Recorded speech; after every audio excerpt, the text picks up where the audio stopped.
विधान परिषदेच्या 16 जागांसाठी निवडणूक प्रक्रिया सुरू झाली आहे। 1 जून पर्यंत अर्ज भरण्याची मुदत आहे। त्याच दिवशी भाजप व विरोधी पक्षांचे उमेदवार ठरतील।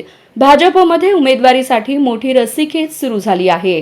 एकूण 536 मतदारांपैकी तब्बल 380 मतदार भाजपकडे असल्याने पक्षाचा उमेदवार सहज निवडून येईल असं चित्र असलं तरी उमेदवारीवरून पक्षातील गटबाजी पुन्हा उफाळून येणार असल्याची चर्चा राजकीय वर्तुळात रंगली आहे।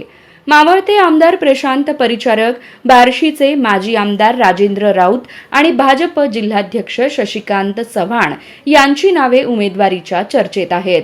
उमेदवार ठरवण्यात पालकमंत्री जयकुमार गोरे यांची भूमिका निर्णायक मानली जात आहे।